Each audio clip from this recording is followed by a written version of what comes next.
विद्यार्थी नमस्कार, मैं इनके यादव अपने ऑनलाइन प्लेटफॉर्म पर आप सभी का हार्दिक स्वागत और अभिनंदन करता हूं। साथियों, आज हम द्वितीय श्रेणी अध्यापक भर्ती परीक्षा के द्वितीय प्रश्न पत्र के भूगोल विषय के अंतर्गत पूछे जाने वाले महत्वपूर्ण प्रश्नोत्तरी कार्यक्रम को लेकर आए हैं। और जैसा कि आप सबको विदित है कि यह आपके लिए सीधे तौर पर रामबाण सिद्ध होगा, तो बिना वक्त गवाए सीधे चलते हैं अपने इस कार्यक्रम पर। आप देख लीजिए, शिक्षक ग्रेड सेकंड आरपीएससी द्वितीय प्रश्न पत्र भूगोल और संभावित प्रश्न, यहाँ पर रामबाण हम ये श्रृंखला लेकर आए हैं और निश्चित रूप से परीक्षा में ये आपके लिए बहुउपयोगी सिद्ध होगा। तो अब पहले क्वेश्चन की ओर कदम बढ़ा रहे हैं। पहला क्वेश्चन आपके स्क्रीन पर आ रहा है। देखिए, बहुत अच्छा प्रश्न है। यहाँ पर प्रश्न दिया हुआ है, नंबर 1 क्वेश्चन दिया हुआ है, सूची 1 को सूची 2 से सुमेलित कीजिए और नीचे दिए गए कूट का प्रयोग कर सही उत्तर चुनिए। साथियों, ये आजकल जो कूट वाले प्रश्न हैं, ये परीक्षा में बहुत ज्यादा पूछे जा रहे हैं।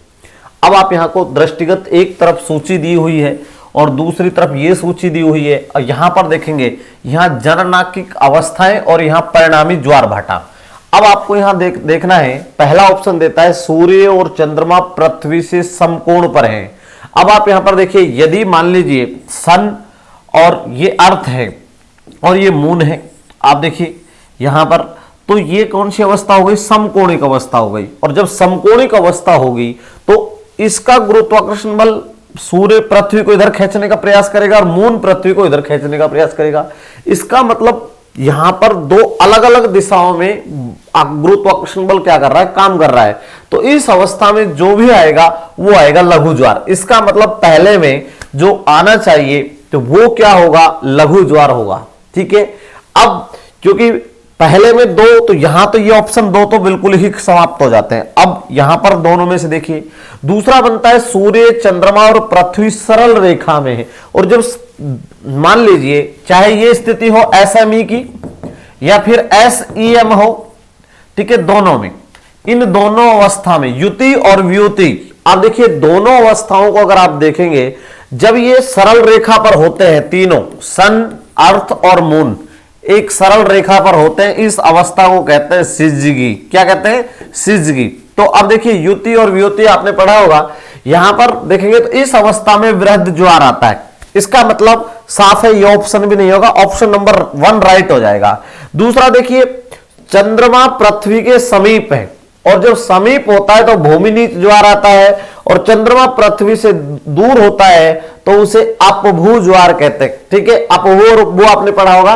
तो ये पहला प्रश्न था, बहुत अच्छा क्वेश्चन था। क्वेश्चन नंबर 2 आपके स्क्रीन पर आ रहा है।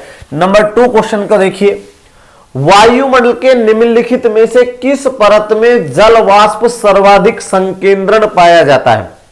तो ये देखिए, आपने देखा वायुमंडल की परतें इस तरीके से पाई जाती हैं। सबसे पहले क्षोभ मंडल होता है, और आप सब जानते हैं क्षोभ मंडल को ही संवहनीय मंडल, परिवर्तनकारी, ठीक है, विषमकारी मंडल, इसलिए सबसे ज्यादा मौसमी घटनाएं क्षोभ मंडल में होती हैं।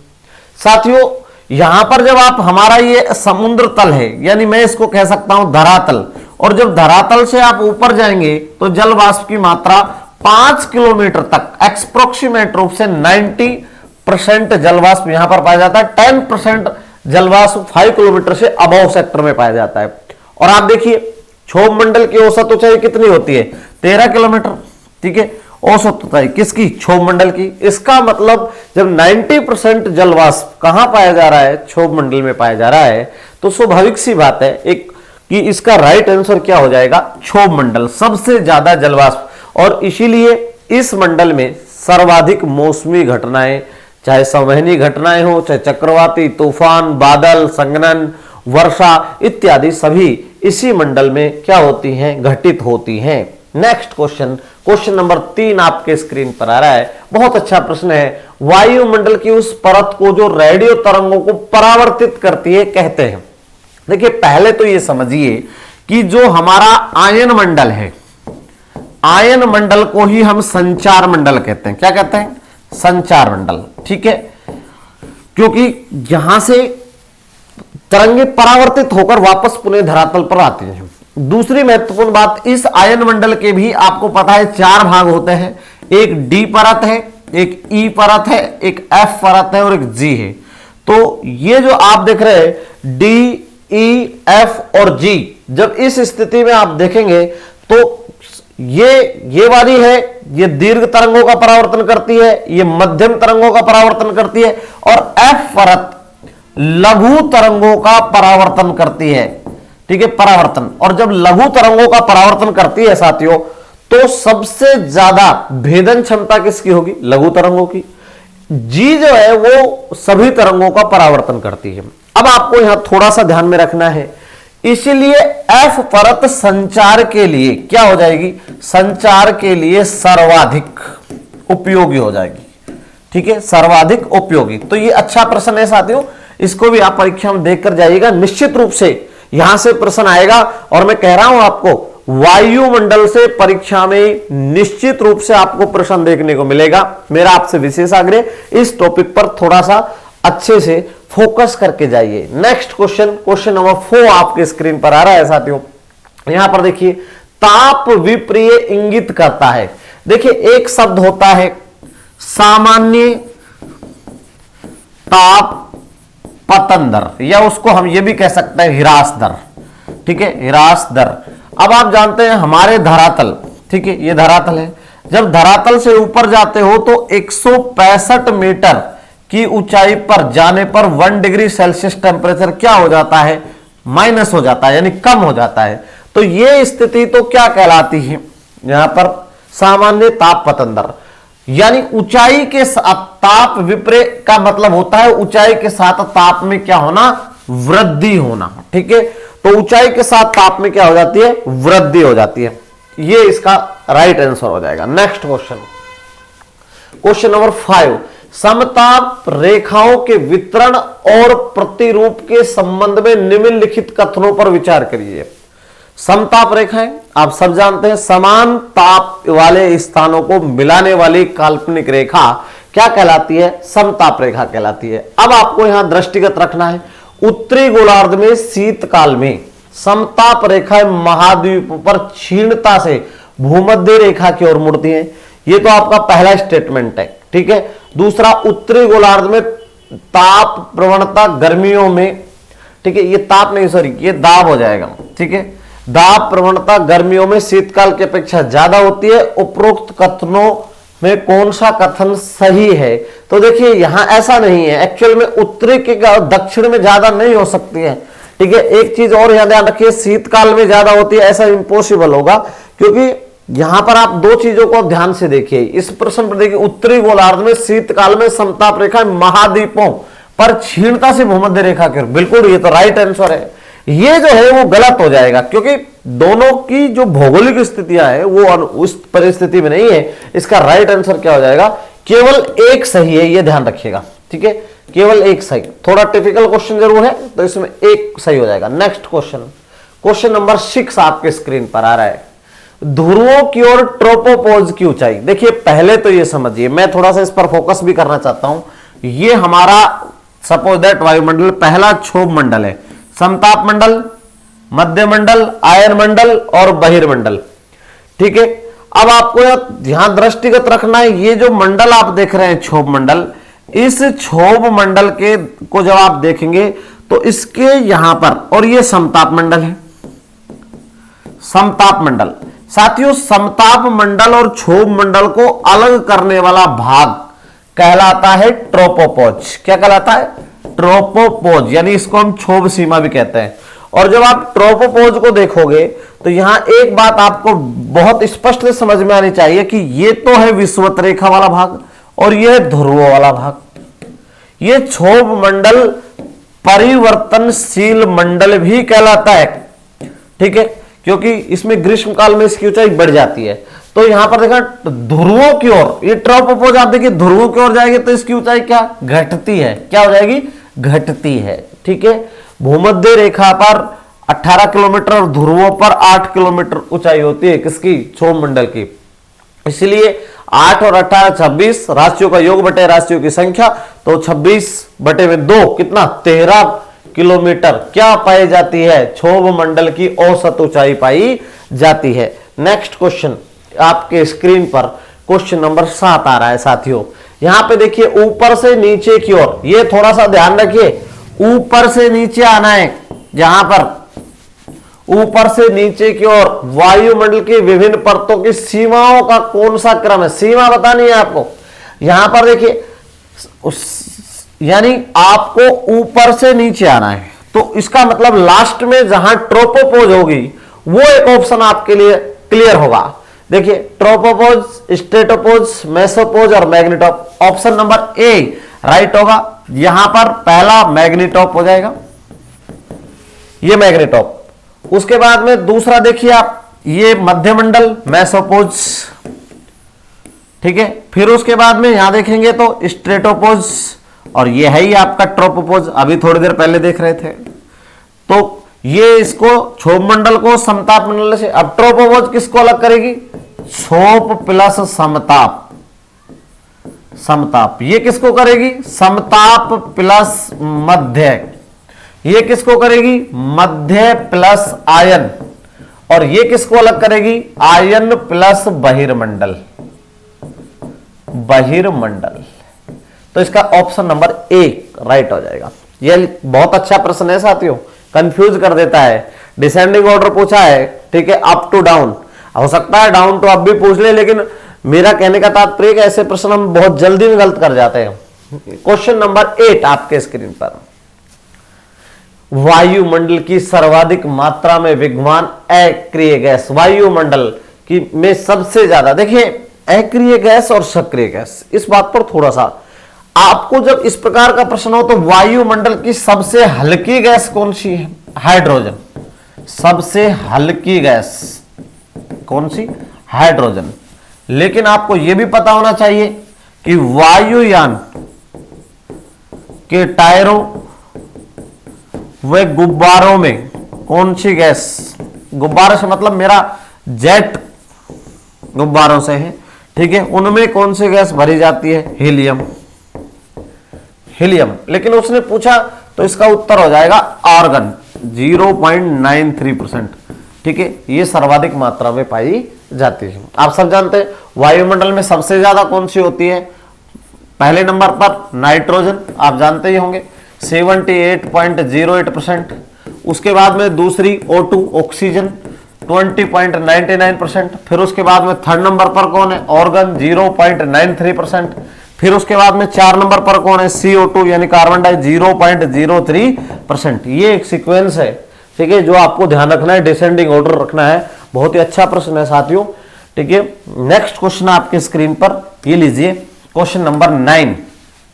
निम्नलिखित में से कौन सी वायुमंडलीय परत है जिसमें ऊंचाई के साथ तापमान में वृद्धि अंकित की जाती है? और जब तापमान में ऊंचाई के साथ वृद्धि होगी, इसे ही कहते हैं तापीय प्रतिलोमन। क्या कहते हैं? तापीय प्रतिलोमन। इसका मतलब यह है कि ऊंचाई के साथ तापमान में वृद्धि होने का मतलब क्या कहलाता है? तापीय प्रतिलोमन कहलाता है। तो ये आपको थोड़ा सा ध्यान में रखना है। अब अगर आप इन परतों पर गौर करेंगे तो सबसे पहले इस दिया हुआ है ट्रोपोस्फीयर। ट्रोपोस्फीयर का मतलब होता है क्षोभ मंडल। क्षोभ मंडल में तो साथियों ऊंचाई के साथ तापमान घटता है। फिर उसके बाद में आएगा समताप मंडल। समताप मंडल का मतलब स्ट्रेटोस्फीयर, इसमें ऊंचाई के साथ तापमान वृद्धि होती है, क्योंकि यहां -80 डिग्री सेल्सियस होता है और यहां 0 डिग्री सेल्सियस हो जाता है। फिर ऊपर मध्यमंडल, मध्यमंडल में माइनस कितना हो जाता है? यहां पर -100 डिग्री सेल्सियस, -100 डिग्री। इसका मतलब साफ है कि स्ट्रेटोस्फीयर ऐसी होगी जिसमें ऊंचाई के साथ तापमान में क्या हो जाएगी? वृद्धि हो जाएगी, ठीक है। तो समताप मंडल एकमात्र ऐसी, यहां पर आप इस ऑप्शन के अकॉर्डिंग, क्योंकि वैसे आयन मंडल और बहिर्मंडल में भी ऊंचाई के साथ कंटिन्यू क्या बढ़ता है? टेम्परेचर। एक बात ध्यान रखिए, टेम्परेचर घटेगा किसमें? एक तो क्षोभ मंडल में, और दूसरा किसमें घटेगा? मध्य मंडल में, ठीक है। यहां भी मध्य मंडल, तो यहां भी घटेगा, ठीक है, ध्यान रखिए। बाकी समताप मंडल में ऊंचाई के साथ बढ़ता है। -80 से 0 डिग्री सेल्सियस आ गया, कहां पर? समताप सीमा पर। बहुत अच्छा प्रश्न है, रीट प्रतियोगिता परीक्षा 2018 में भी यह प्रश्न पुट आउट हुआ था। नेक्स्ट क्वेश्चन देखिए, क्वेश्चन नंबर 10। वायुमंडल मुख्यतः गर्म होता है सूर्य की सीधी किरणों से, पृथ्वी के अंदर की उष्मा से, पृथ्वी से विकिरण द्वारा, पृथ्वी की गति के घर्षण से। तो क्या आएगा उत्तर, जल्दी से बताइए।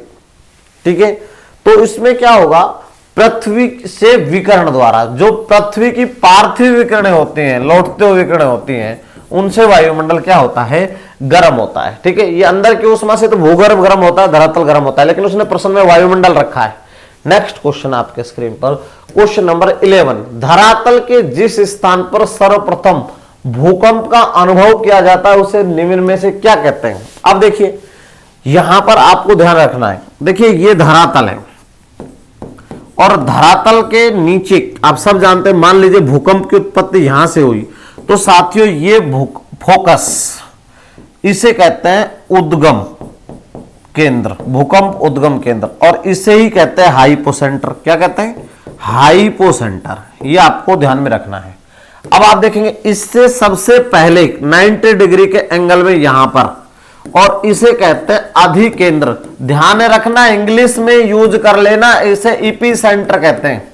हिंदी में कुछ भी आए, ये हाइपोसेंटर भूगर्भ में होता है, धरातल के नीचे होता है, धरातल के नीचे, और ये धरातल पर होता है। धरातल पर वह सबसे पहले जहां भूकंप का अनुभव किया जाता है वह कहलाता है भूकंप अधिकेंद्र, इपीसेंटर।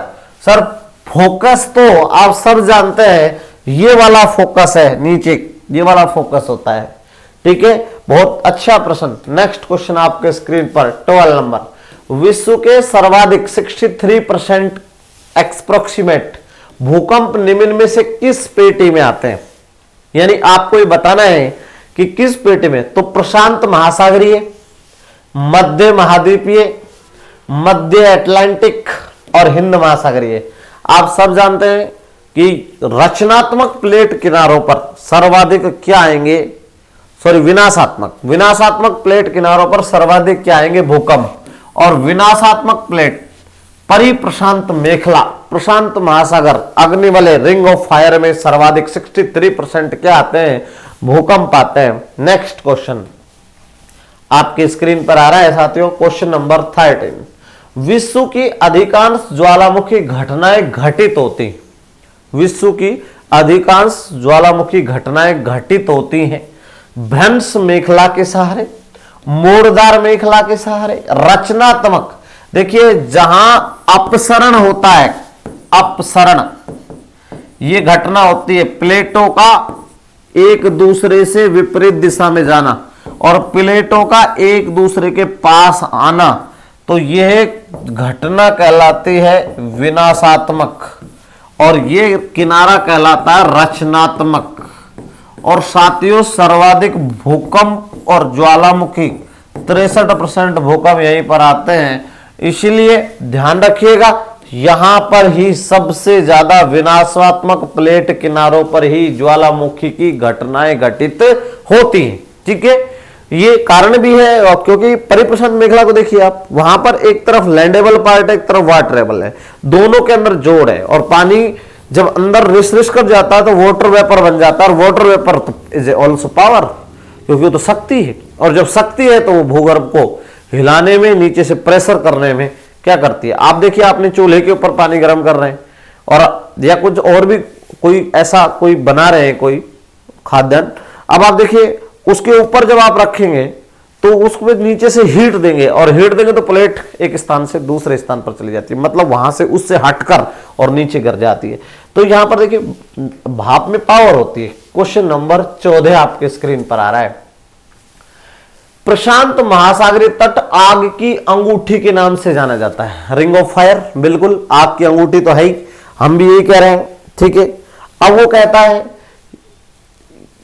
कारण बता रहा है, यहीं पर भू असंतुलन की चरम अवस्था पाई जाती है। बिल्कुल भू असंतुलन की तो चरम अवस्था ही है। ठीक है, तो आग की अंगूठी। अब ऑप्शन देख लेते हैं, अतः विश्व के सबसे अधिक जागृत सक्रिय ज्वालामुखी, जागृत या सक्रिय ज्वालामुखी एक ही बात है, पाए जाते हैं। बिल्कुल कथन भी सही है और कारण भी सही है। इसका मतलब ऑप्शन देख लेते हैं, ए एवं आर दोनों सही है और इसकी सही व्याख्या, ये तो देखने की जरूरत ही नीचे, यहां ऑप्शन नंबर ए सीधे तौर पर राइट है, क्योंकि कथन भी सही है और कारण भी सही है। चलिए नेक्स्ट क्वेश्चन आपके स्क्रीन पर साथियों, विद्यार्थियों 15 नंबर क्वेश्चन आ रहा है आपका। फिर भी अगर आपको कोई डाउट लग रहा हो तो आप कमेंट बॉक्स में कमेंट कर दीजिए, आपके प्रश्नों का जवाब मिल जाएगा। ठीक है, जल्दी से, ऐसा कुछ नहीं है। अब यहां पर देखेंगे आपको मिलान करना है, जल्दी बताइए। यहां पर बताना है निम्नलिखित में से युग्म सुमेलित नहीं है। स्ट्राम्बोली आप जानते हैं सक्रिय ज्वालामुखी और लिपारी द्वीप पर पाया जाता है, और लिपारी द्वीप कहां पर है? भूमध्य सागर। तो यहां तो कोई समस्या ही नहीं है। अब आपको यहां पर दूसरा प्रश्न देखिए, यहां पर क्राकोटोवा हवाई द्वीप पोपा म्यांमार में, ये भी सही है। कौन सुल्तान ईरान, ये भी सही है। तो फिर दिक्कत कहां है? यहां आपको ध्यान रखना है क्राकोटोवा हवाई द्वीप पर नहीं है। कहां पर है? इंडोनेशिया में। कहां पर है? इंडोनेशिया। तो इसका जो ये 2 नंबर जो है ये असुमेलित है। क्या है? असुमेलित है। आपको ये स्पष्ट तौर पर क्या हो जाना चाहिए, ध्यान रखना है। ठीक है, और ये कैसा है? प्रक्षुप्त है। कैसा है? प्रक्षुप्त है। चलिए नेक्स्ट क्वेश्चन, कौ सुल्तान तो कैसा है? शांत, शांत, या इसको हम दूसरे नाम दे सकते हैं, मृत नाम दे सकते हैं। चलिए नेक्स्ट क्वेश्चन, क्वेश्चन नंबर 16 आपके स्क्रीन पर। आपको ये पता होना चाहिए कौन सा ज्वालामुखी, ठीक है, सबसे ऊंचाई पर स्थित सक्रिय ज्वालामुखी कौन सा है। स्ट्राम्बोली आपने पढ़ा होगा, विस्वन आपने पढ़ा होगा, कोटोपैक्सी का नाम आप जानते होंगे, चिम्बे राज्य का आपका नाम जानते होंगे, लिपारी द्वीप पर आपने देखा भूमध्य सागर का प्रकाश स्तंभ किसे कहते हैं? स्ट्राम्बोली को कहते हैं। तो ऐसे प्रश्न आप परीक्षा में निश्चित तौर पर अच्छे से अध्ययन करके जाइए, आपको बहुत सहायता मिलेगी। नेक्स्ट, महाद्वीपों और महासागरों की प्रतिध्रुवित व्यवस्था से अर्थ है। देखिए पहले तो ये समझ लीजिए, प्रतिध्रुवित का मतलब इस तरीके से होता है।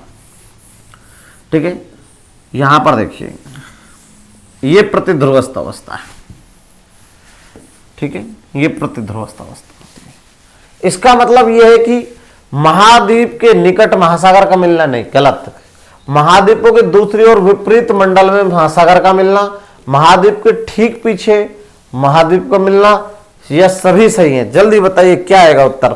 तो इसका राइट आंसर हो जाए महाद्वीप के दूसरे विपरीत मंडल में महासागर का मिलना। ठीक है, ये दूसरा नंबर का ऑप्शन सीधे तौर पर राइट हो जाएगा। नेक्स्ट क्वेश्चन आपकी स्क्रीन पर आ रहा है 17 नंबर, जिग्साफिट, जिग्साफिट जैसी तटीय व्यवस्था जिन तटों के बीच पाई जाती है, ठीक है, वह है। चलिए बताइए जल्दी से। कहने का मतलब आपने एक सिद्धांत तो पढ़ा होगा और आप खूब अच्छे से जानते हैं। आपने पढ़ा होगा वैगनर महोदय का सिद्धांत, महाद्वीपीय विस्थापन सिद्धांत। ठीक है, 1912 में उन्होंने इसको प्रतिपादित किया, लेकिन प्रकाशन नहीं हो सका। ठीक है, फर्स्ट वर्ल्ड वॉर की वजह से। तो अब उसमें क्या है कि उन्होंने कुछ तथ्य दिए थे कि आपस में ये महाद्वीप जो है जुड़े हुए थे, और उसने कुछ प्रमाण इस तरीके से बताया। उनमें एक प्रमाण ये भी उन्होंने दिया, जिग्साफिट वाली जो स्थिति उन्होंने, अगर आप महाद्वीपों के उन्होंने महाद्वीप को मिलान कर कर बताया तो वो बोलो फिट बैठ जाएगा, इस तरीके से उन्होंने इस बात को रखा। तो स्कैनेडिया एंड ग्रीनलैंड नहीं, ये तो हो नहीं सकता, क्योंकि ग्रीनलैंड की अवस्था देखिए वो इस तरीके से है, वो इसमें फिट नहीं बैठेगा। दूसरा देखिए गिनी, अफ्रीका और ब्राजील के तटों के मध्य। तीसरा भारत और ऑस्ट्रेलिया के तटों के मध्य नहीं, भारत को अगर ऑस्ट्रेलिया के साथ अटैचमेंट करोगे तो जिगसाग फिट की स्थिति अवस्था होती नहीं है। जापान व उत्तरी चीनी तटों के मध्य नहीं। आप गिनी को देखिए, अफ्रीका को देखिए, यहां पर ये गिनी का तट है ना, ये लीजिए, ये अफ्रीका है। और इधर ब्राजील को देखिए आप, इस तरीके से ब्राजील, अगर आप ब्राजील को देखेंगे यहां पर, और बीच में क्या है, ये वाली अवस्था, ये है दक्षिण अमेरिका।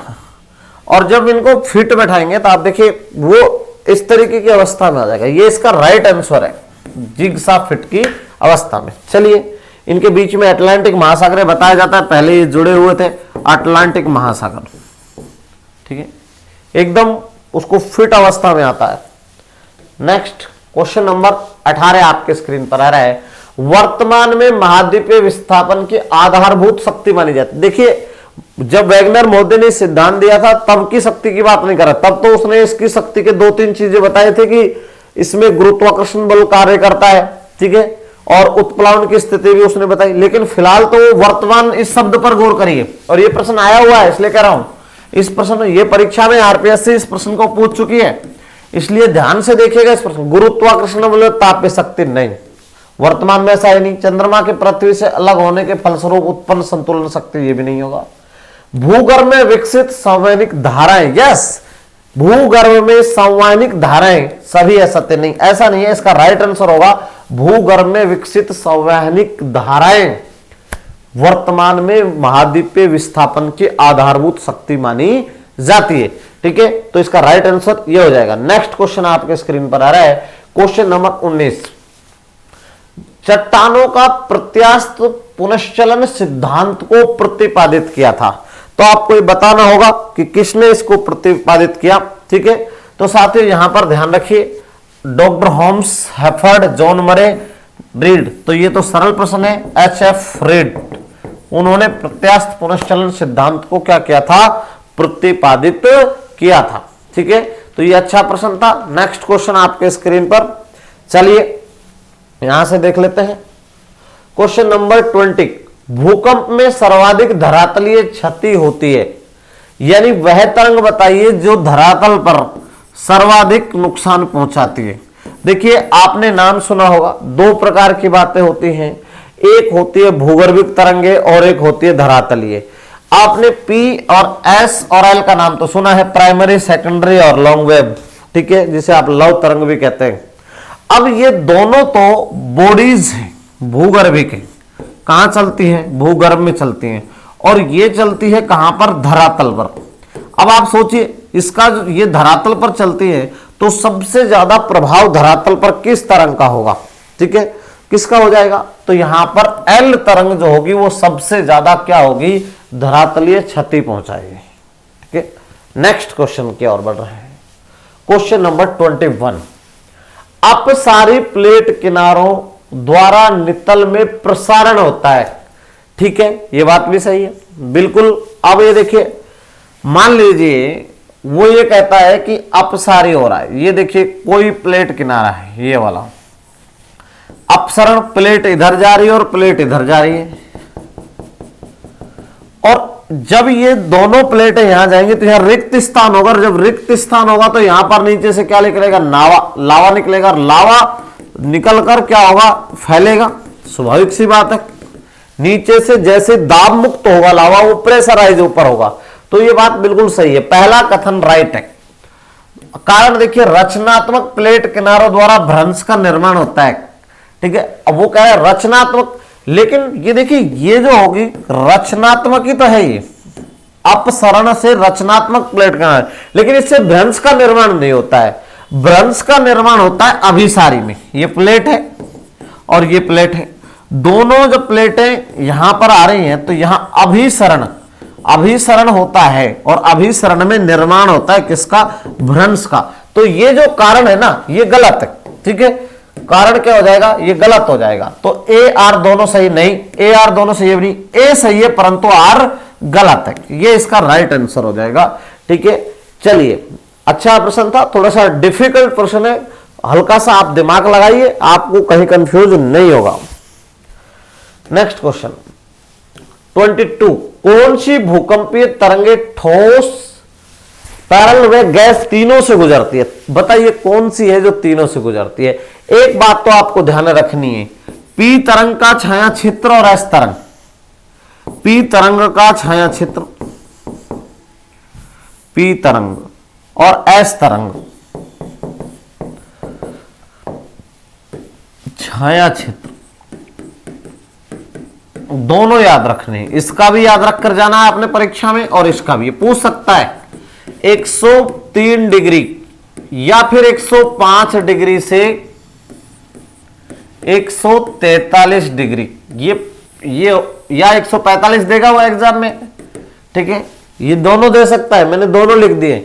और एस तरंग का छाया क्षेत्र होता है 103 डिग्री से 103 डिग्री या फिर 105 डिग्री से 105 डिग्री। अब ये तो आपके लिए बात हुई। दूसरी बात इसमें आपको ये बतानी है कि कौन सी भूकंपीय तरंग है। देखिए तीनों में गुजर सकती है, प्राथमिक एवं गौण तरंग नहीं, ये तो नहीं। ठीक है, गौण तरंग का मतलब जानते हैं कौन सी? सेकेंडरी।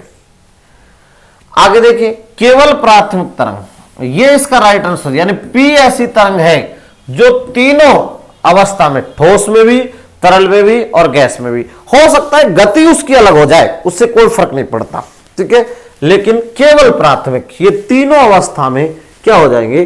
गुजर जाएंगे। ठीक है, नेक्स्ट क्वेश्चन आपके स्क्रीन पर आ रहा है। चलिए क्वेश्चन नंबर 23। साथियों यहां पर देखिए, भूकंप मेखला कौन सी नहीं है? भूकंप मेखला आपको बतानी है कौन सी नहीं है। ठीक है, यहां पर परिप्रशांत महासागरीय मेखला, ये तो है ही, सर्वाधिक भूकंप इसी में आते हैं। अभी कह रहे थे 63% सर्वाधिक। देखिए 2/3 भूकंप कह सकता हूं मैं यहां पर।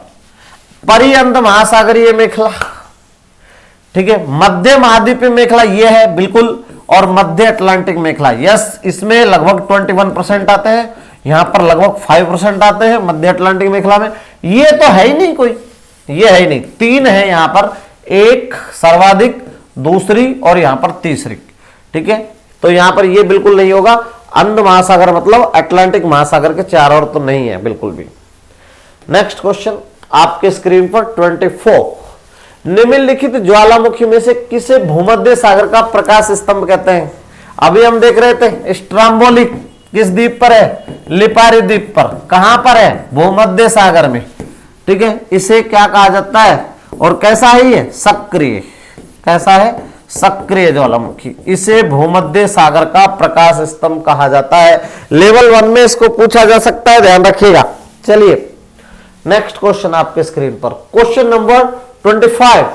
निम्नलिखित में से कौन से ज्वालामुखी सक्रिय ज्वालामुखी है? अब आपको बता रहा है, यहां आपको कंफ्यूजन करने वाला प्रश्न आ गया है। सक्रिय ज्वालामुखी बताना है।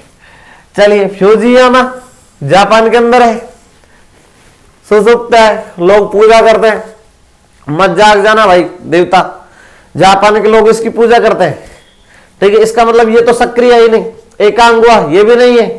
एटना यस, और विस्वेन ये दोनों है, यानी 2 और 4, 2 और 4 ये दोनों क्या है? सक्रिय है। बहुत अच्छा प्रश्न है साथियों, कंफ्यूज कर देता है एक झटके में आदमी को। चलिए नेक्स्ट क्वेश्चन आपके स्क्रीन पर चल रहा है 26। गुटेनबर्ग असंबद्धता विलग करती है। विलग का मतलब अलग करती है। तो देखिए इस पर तो मैं आपको जरूर चर्चा करूंगा, निश्चित रूप से प्रश्न आएगा, नोट कर लीजिए आप। 101% यहां से प्रश्न आने वाला है साथियों। और मैंने कक्षा में भी आपको, जब हमारी क्लासें चल रही थी, तो मैंने वहां इस प्रश्न पर बहुत एक सूत्र भी आपको बताया था। तो पहले तो मैं उस सूत्र को लिख देता हूं, कौन मोहन रिपट गया लेहमैन। कौन मोहन रिपट गया लेहमैन। यस, ये सूत्र अगर आपको याद है तो आप इसको आसानी से क्रैक कर पाएंगे। अब देखो यहां पर ये हमारी पृथ्वी का पहला पार्ट क्रस्ट कहलाता है। यही ना क्रस्ट, यही तो है क्रस्ट। चलिए थोड़ा ढंग से बना देता हूं मैं, ये लीजिए पूरा पार्ट। यहां पर पहला पार्ट क्रस्ट है, ठीक है, और इस क्रस्ट में यहां से 0 से लेकर और कहां तक है? 30 किलोमीटर। कहां तक? 0 किलोमीटर से लेकर 30। तो ऊपर का यूसी है और ये नीचे का एलसी है, यानी अपर क्रस्ट और लोअर क्रस्ट। ठीक है, आपने ग्रेनाइट और बेसाल्टिक निर्माण भी सुना होगा। इसके बाद में दूसरा यहां पर देखिए, इस वाले भाग पर 200 किलोमीटर तक का एक भाग है, और 200 किलोमीटर के बाद में यहां पर एक भाग आता है जिसे हम कहते हैं 700 किलोमीटर। ऐसे याद रख लीजिए 700। फिर उसके बाद में आपको याद रखना है 2900 किलोमीटर, और फिर आपको याद रखना है 5150 किलोमीटर। और आप जानते हैं भूगर्भ का कितना है? 6371 किलोमीटर। कुछ किताबें इसको 70 भी लिख देती है, कुछ 74 लिख देती है, 78 भी लिखती है। बाकी बेसिकली 6371 आपको ध्यान में रखना है। अब आप यहां पर देखिए, मैं इनका नामांकित भी कर देता हूं। ये जो है, ये है अपर मेंटल, ये है लोअर मेंटल, ये है ओसी आउटर कोर और ये है इनर कोर। ठीक है, अब आपको थोड़ा थोड़ा सा हल्का सा भाग मैं इस तरीके से दिखा देता हूं कि इनको अलग करने वाला भाग दिखाता हूं मैं आपको। देखिए, इसको ये अलग कर रहा है, ये वाला रेड कलर को आप मैं इंकित कर रहा हूं। फिर यहां पर ये भाग अलग कर रहा है, ये वाला भाग, इसको ये वाला भाग अलग कर रहा है, इसको ये भाग अलग कर रहा है, आउटर कोर को इनर कोर से ये भाग अलग करता है। अब उसने पूछा है गुटेनबर्ग असंबद्धता किसको विलग करती है। पहले हमने इस सूत्र पर आ जाइए, पहली असंबद्धता इसका मतलब होता कौन, क्रोन रोड असंबद्धता। दूसरी फिर है मोहोरोविविक असंबद्धता। अगर आपने ऐसे बना लिया तो आपको याद हो जाएगा। फिर कौन सा है, रैपिटिक। फिर कौन सी है, गुटेनबर्ग। और फिर कौन सी है, लेहमैन। ये तो सीधी है। ये असंबद्धताएं हैं जो परीक्षा में आपसे पूछी जानी है। ठीक है, अब यहां पहली असंबद्धता पर गौर कर लीजिए। पेन चेंज कर देते हैं कलर, यहां पर आपको ये पहली पर, तो पहली तो कौन सी हो जाएगी, क्रोन रोड। क्रोन रोड किस किस को अलग कर रही है, अपर क्रस्ट को लोअर क्रस्ट से। फिर जो ये असंबद्धता आपको दिखाई दे रही है, ये कौन सी है, मोहोरोविविक।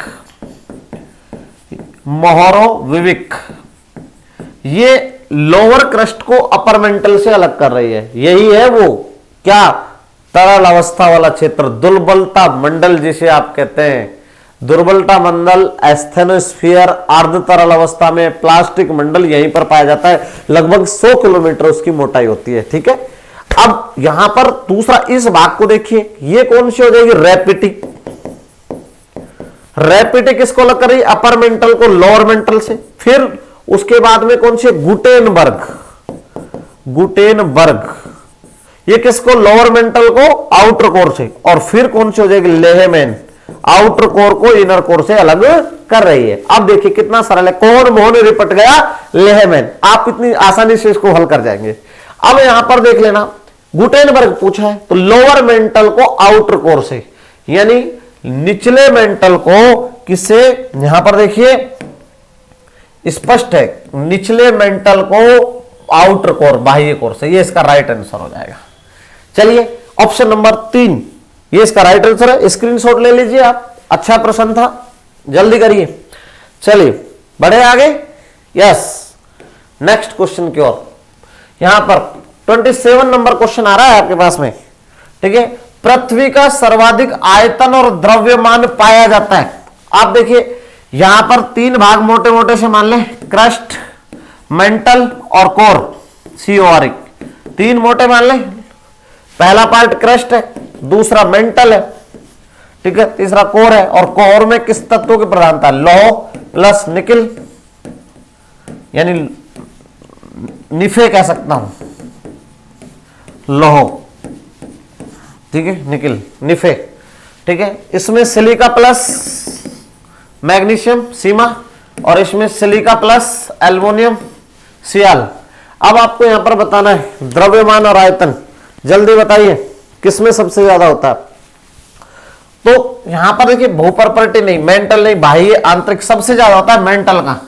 आयतन कितना होता है, 83% होता है। कितना, 83%, सबसे ज्यादा। अब देखिए 83% आपका है, ठीक है। और द्रव्यमान कितना होता है इसका, 68% द्रव्यमान किसका, मेंटल का। अच्छा देखिए, ये मुझे तो लग रहा है कंफर्म यहां से प्रश्न जरूर आएगा, यही प्रश्न आने वाला है, ठीक है। लेकिन इसकी ये तो भविष्य के गर्भ में छिपा है, लेकिन फिर भी मैं कह रहा हूं 101% इस प्रश्न की पॉसिबिलिटी परीक्षा में ज्यादा है। चलिए क्वेश्चन नंबर 28 आपके स्क्रीन पर आ रहा है। गति जनित वायुदाब पेटियों के नाम बताइए। देखिए इस पर भी मुझे थोड़ा सा आपसे चर्चा करनी जरूरी है, क्योंकि यहां से भी निश्चित रूप से प्रश्न आ रहा है साथियों। और जब प्रश्न आ रहा है तो क्यों ना इस पर थोड़ा सा चर्चा कर ली जाए। देखिए कुल वायुदाब पेटी कितनी होती है, कुल वायुदाब पेटी कितनी होती है, 7 होती है। कितनी होती है, 7। प्रकार की कितनी होती है, 4 प्रकार की होती है। ये आपको थोड़ा सा ध्यान रखना है। तो कुल वायुदाब पेटी हमारे पास कितनी हुई, 7। 7 में से 4 पेटी और 3 पेटी अलग अलग। ये 3 तो कैसी है, ताप जनित, और 4 कैसी है, गतिजनित।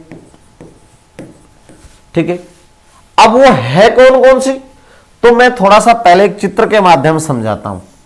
पहला 0 से लेकर और 0.5 डिग्री नॉर्थ और 5 डिग्री साउथ।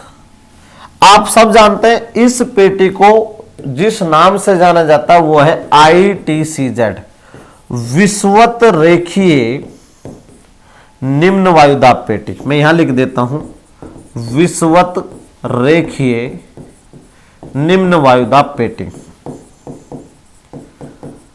भूमध्य रेखा पर तापमान, सूर्य की किरणें सीधी पड़ती हैं, और जब सीधी पड़ती हैं जहां पर तापमान ज्यादा होता है वहां दाब कम होता है। तो ये तो सीधी सी बात है, सीधे तापमान ज्यादा वायुदाब कम, इसलिए इसे विषुवत रेखीय निम्न वायुदाब पेटी के नाम से भी जाना जाता है। बेसिकली आपको ये ध्यान में रखना है। अब आप मुझे बताइए कि ध्रुवीय क्षेत्रों में तापमान कैसा होता है।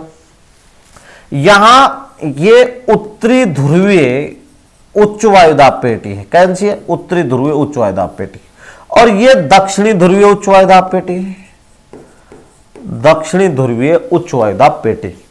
और ध्रुवों पर सूर्य की किरणें तिरछी पड़ती हैं, इसलिए तापमान कम वायुदाब ज्यादा। तो 3 पेटी जो अभी हम देख रहे थे, पहली 1, 2 और 3, उत्तरी ध्रुवीय उच्च वायुदाब पेटी, ये कैसी है, तापजनित। दक्षिणी ध्रुवीय उच्च वायुदाब पेटी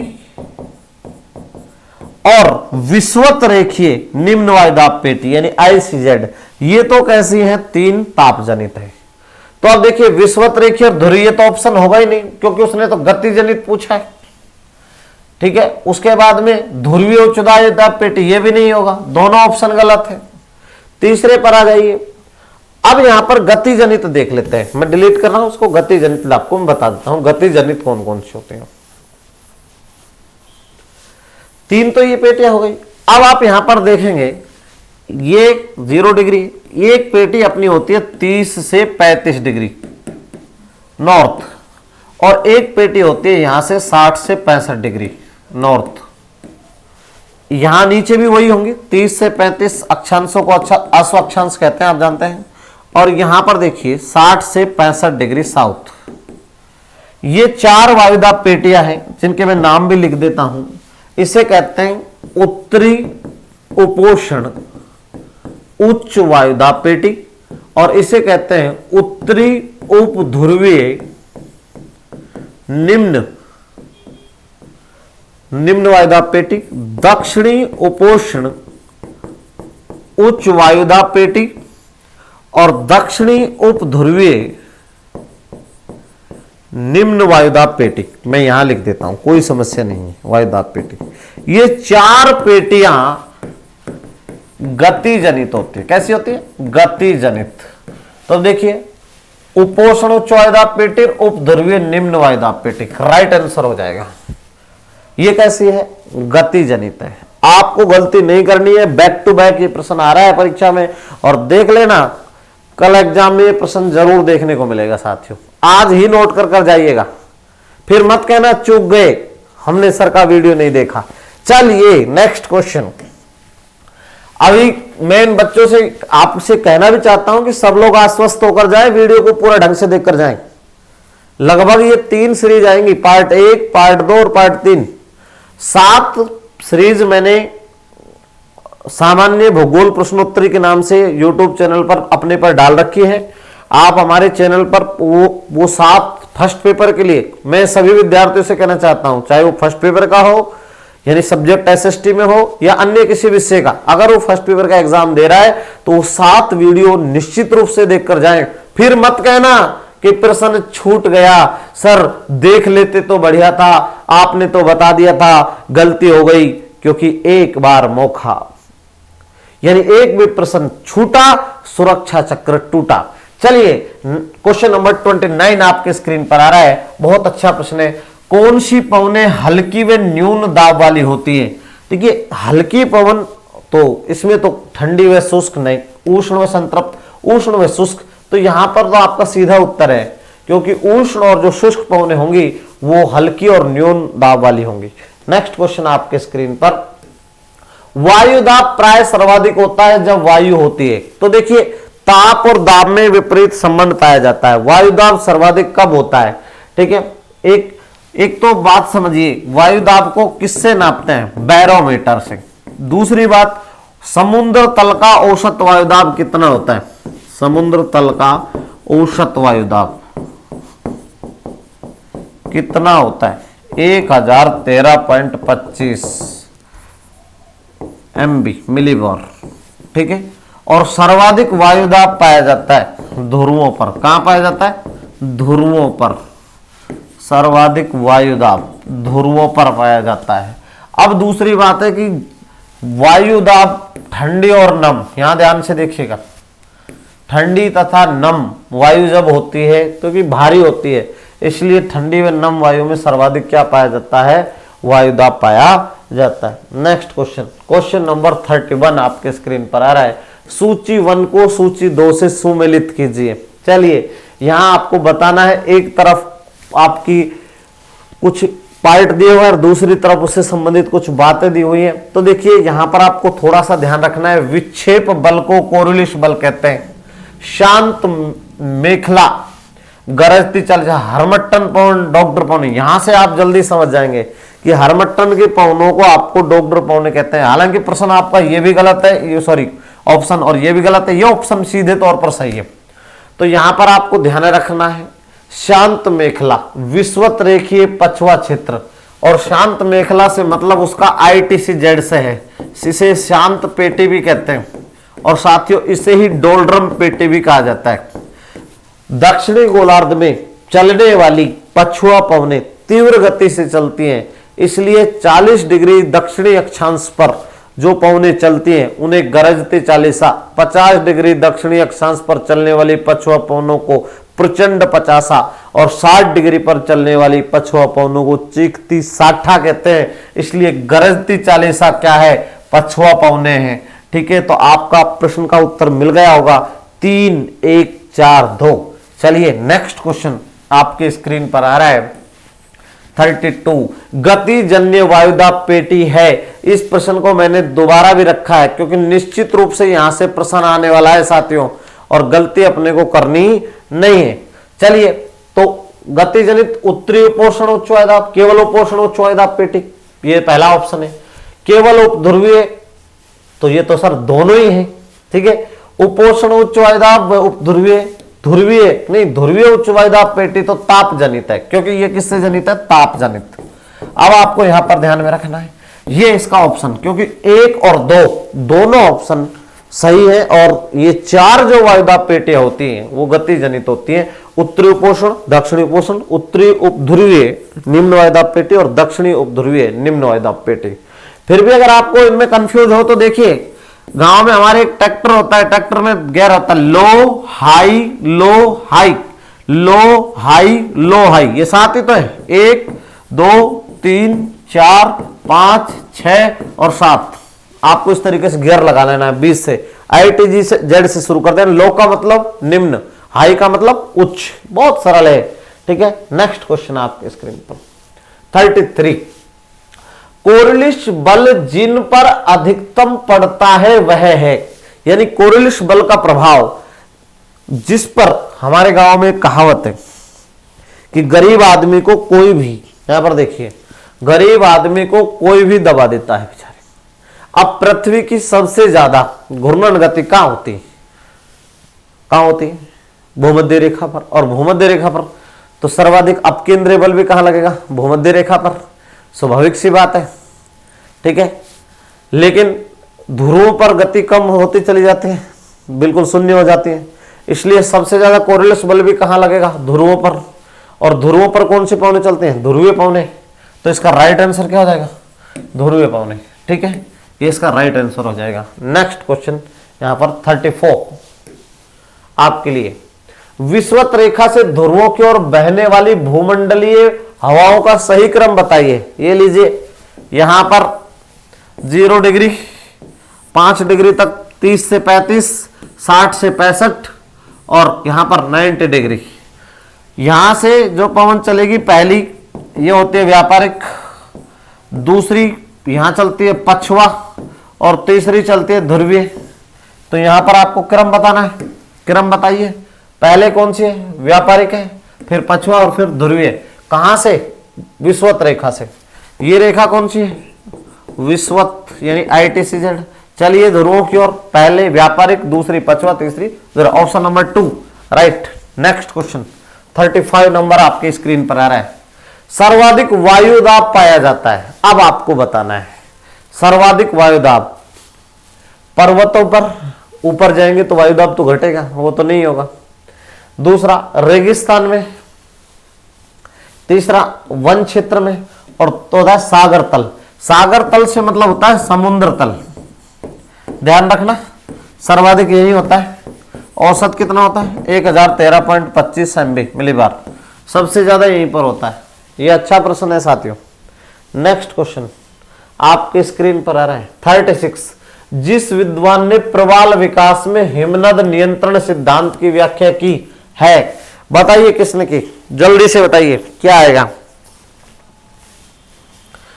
डार्विन, डेली, जॉन मरे और गार्नर। इसका उत्तर हो जाएगा डेली। तो डेली ने, ठीक है, हिम नियंत्रण, ठीक है, और बहुत अच्छा प्रश्न है साथियों, ये बहुत ही अच्छा प्रश्न है। और स्थिर स्थल सिद्धांत किसने दिया था? स्थल सिद्धांत ये किसने दिया? ये मरे ने दिया था। किसने दिया था? मरे ने। ठीक है, ये भी प्रवाल से संबंधित ही है। ठीक है, तो ऐसा प्रश्न। और अवतलन सिद्धांत पूछ ले, अवतलन सिद्धांत प्रवाल से संबंधित, तो ये किसने दिया था? चार्ल्स ने दिया। किसने दिया? चार्ल्स ने। ठीक है, तो आप अब की बार ये सेकंड ग्रेड में नया टॉपिक जोड़ा है, यहां से प्रश्न आने की पूर्ण संभावना है। प्रवाल जो भित्तियां हैं उससे अब की बार प्रश्न उठेगा। ये 3 सिद्धांत है, 3 सिद्धांत में वो पूछ सकता है आपसे। ठीक है, तो चार्ल्स डार्विन का नाम सुना होगा आपने, चार्ल्स डार्विन। ठीक है, 1837 में उन्होंने ये सिद्धांत दिया था। ठीक है, स्थिर स्थल सिद्धांत किसने दिया? मरे ने। और हिम नद नियंत्रण सिद्धांत किसने दिया? डेली ने। नेक्स्ट क्वेश्चन आपके स्क्रीन पर आ रहा है 37। प्रवाल जीव सुरक्षित रहता है। अब देखिए, प्रवाल जीव खोल में सुरक्षित रहता है।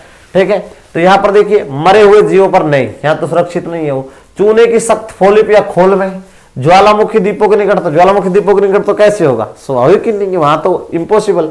गहरे सागरों में इनका विकास ज्यादा गहराई पर होता भी नहीं है। देखिए, इनके लिए स्वच्छ जल चाहिए। और दूसरी बात, ज्यादा गहरे क्षेत्र में इनका विकास नहीं होता है। तीसरी महत्वपूर्ण बात की चूने की जो सख्त खोल होती है उसमें अपने आप को सुरक्षित, ठीक है, इनके मुंह में कीचड़ नहीं जाना चाहिए। तो इसका राइट आंसर हो जाएगा चूने की सख्त खोल।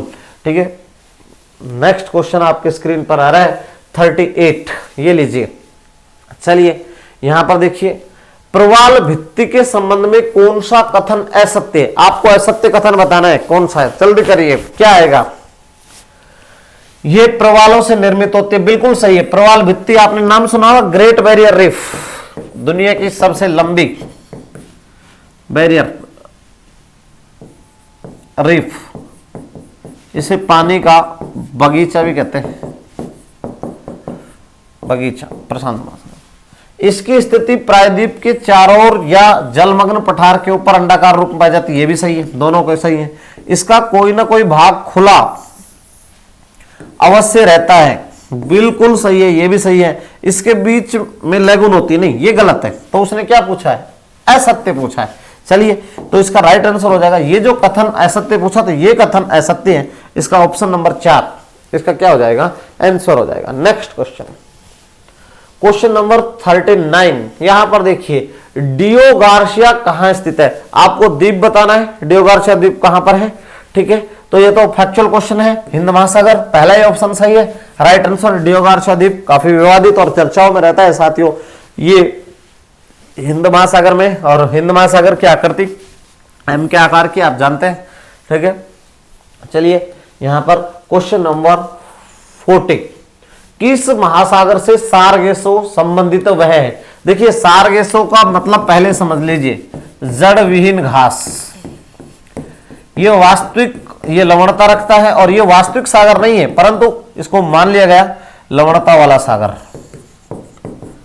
कहां पर है? उत्तर पश्चिमी अटलांटिक में। कहां है? अटलांटिक में। इसे समुद्री मरुभूमि के नाम से भी जाना जाता है, नाम से भी जाना जाता है। चलिए बताइए क्या आएगा उत्तर।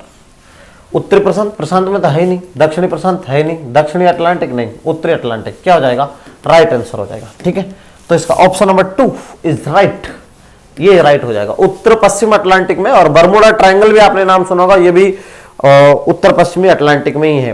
ठीक है, तो ये आपका ये पार्ट नंबर 1 जो निश्चित रूप से यहां से 3 सवाल जो है डायरेक्टली और 2 सवाल इनडायरेक्टली कल के पेपर में आ रहे हैं। ठीक है, एसएसटी में भूगोल के अंदर, फिर मत कहना चूक गए, मैं क्लियर कह रहा हूं आपको, निश्चित रूप से आपको यहां से 5 सवाल देखने को मिलेंगे, 3 प्रत्यक्ष रूप से और 2 अप्रत्यक्ष रूप से। ठीक है साथियों, ऐसी पूरी संभावना है, ऐसा हमारा मानना है कि आप कल के इस कार्यक्रम में सफल होंगे और अपनी प्रतियोगिता परीक्षा को अच्छे से आप क्रैक कर पाएंगे। पार्ट नंबर 2 देखना ना भूलें। ठीक है, इसके बाद में पार्ट नंबर 2 आपका लॉन्च होगा। अब हम आपसे लेते हैं विदा। जय हिंद, जय भारत, धन्यवाद।